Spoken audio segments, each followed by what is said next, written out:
Welcome to the deep dive. We sift through the noise, unpack a stack of sources, and basically hand you the key insights so you can get truly well-informed. Today, we're plunging into, well, the really fascinating world of elite sports rivalries. But we're going beyond just skill, Wow. or physical stuff. We're actually diving deep into the mental game. Because our sources today, they bring us this surprisingly candid and, honestly pretty humorous confession from a top tennis player. We're zeroing in on Alexander Zverev's recent, very direct comments about who he sees as his most annoying rival, Daniil Medvedev. We're mostly unpacking insights from our source, Zverev on Medvedev, my most annoying rival. Right. And our mission here for this deep dive is really to pull out the key nuggets. What makes this specific matchup just so intriguing? It really does seem to go beyond standard competition. It reveals so much about mental warfare and those surprising dynamics you see even at the very highest level of sport. Like you said, this isn't just about the scores. It's about perception. It's about history and the psychology of performance. Okay, so let's get into it. Our source, it cuts right to the chase with this core revelation. Zverev, who's currently ranked number 3 in the world, openly calls Daniil Medvedev, ranked number 14, his most annoying rival. I mean, that kind of blunt admission, especially from an elite athlete, that's pretty remarkable stuff. It really is. And what's fascinating, I think, is why that specific comparison and the whole annoying rival label is so striking. You've got this big ranking difference, right? Zverev at 3, Medvedev way down at 14.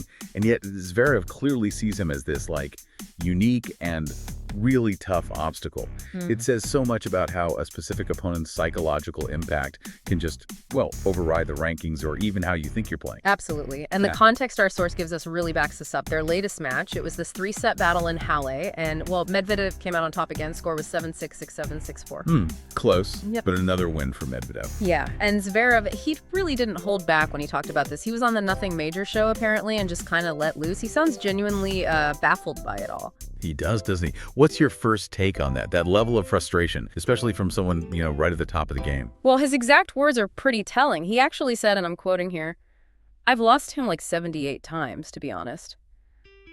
Even now, I'm ranked 3rd and he's ranked, 14, and I still lose to him in Halle."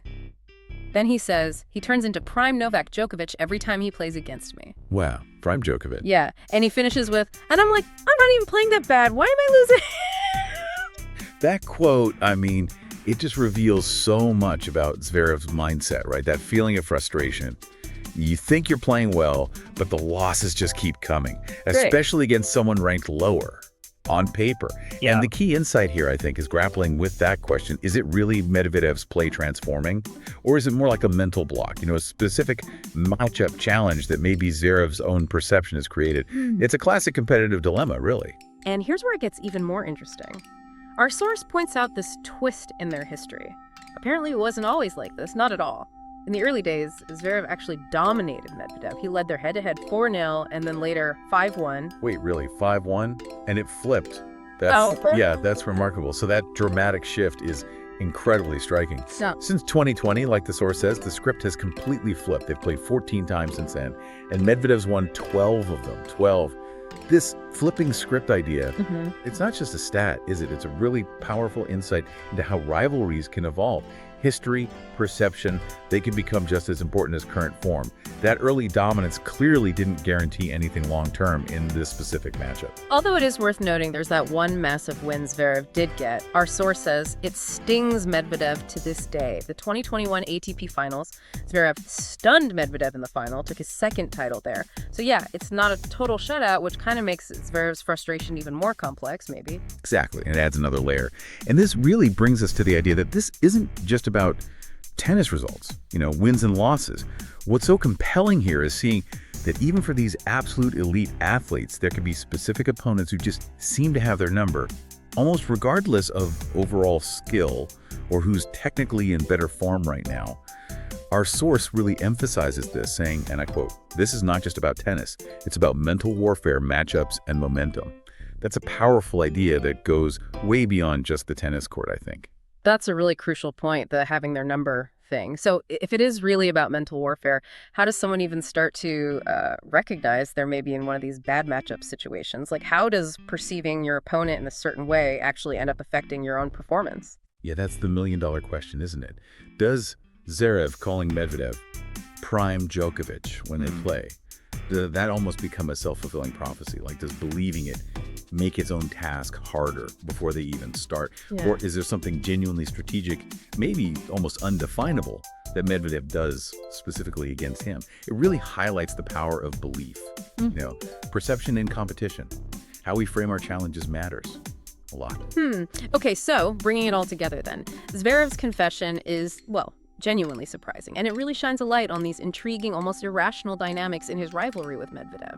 It's just a prime example, isn't it, how even at the absolute highest levels, it's not always about the rankings. Sometimes it's about that specific, often really perplexing mental and strategic puzzle that one particular opponent presents. Exactly. And maybe a final thought here for you, the listener, to kind of mull over. Consider this. We probably all have our own Medvedevs, right? Those specific challenges, maybe even specific people that just, for whatever reason, seem to bring out our biggest struggles, even when we feel like we're actually doing okay, performing well. So what is it about your personal annoying rival that makes them seem so formidable? And what might shifting your perception or just understand that specific matchup differently, what might that unlock for you?